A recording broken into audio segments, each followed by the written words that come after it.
usomandla. Ndizochaza injongo yale mini. Makabonge kuThixo. Ndingumakhulu, ndingumama uMgudlwa. Ndiyintombi yalapha eNdlunkulu. Umamqwambi owenzelwa inxeba ngenye ilanga kuYesu. Wandichola nami umntwana kaSunday school. Makabonge usomandla.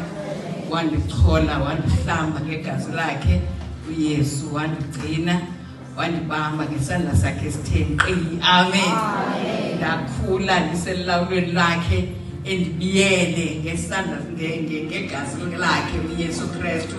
Zindehlela izinto kodwa uYesu wandibiyela. Makabonge usomandla. Noba umama uMgudlwa into yangapha emva kwemini. Makabonge usomandla.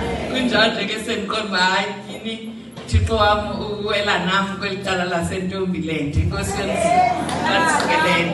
Makabonge usomandla. Futhi amasoka efikile ndawala amanye sendivumile angene ekhayeni neenkomo zawo, amanye nawo athi sele qonda uba umntu useyidethi yomtshato athi uThixo hayi nakaloku nje ayikabi nguye.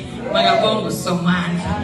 Makabonge uThixo wethu. Kanti ke lonke lo xesha ulindele ukuba xa ndina 16 years. Amen.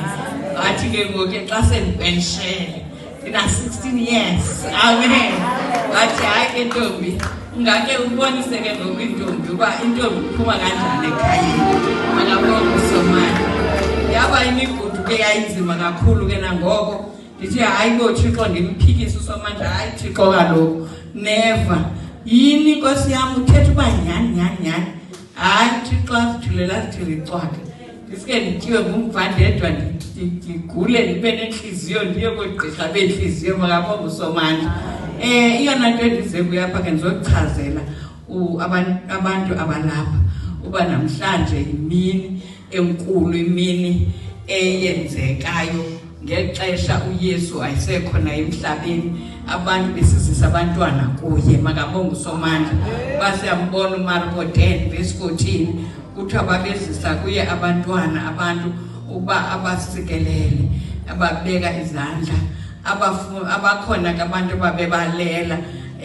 Nabafundi bakhe abanye baba babengavumi. Wathi uYesu bayekeni abantwana, bavumeleni beze kum, ningabaleli ngoba ukumkani bamazulu bobabo banjengabo. Haleluya. Akatshongo babobabo. Haleluya. Bobabo banjengabo. Makabonge usomandla. Abantwana bayayamkela into abayixelelweyo besezizithodlana, bayibambe baqiniseke ngayo. Ilizwi likaThixo ke liyamkhulisa umuntu omtsha, limkhulise sebuntwaneni, limgcine azaphumelele. Makabonge usomandla. Sizocacisa ke into enjalo nakwabantwana noba bevuya kule ndawo, kodwa yona nto iphambili ngaphezu kwayo yonke ukubana umuntu azane encakasana noYesu Kristu. Amen. Akhululeke, aphume ezonweni, angene ebomini obungunaphakade lawulwe nguThixo. Makabonge usomandla.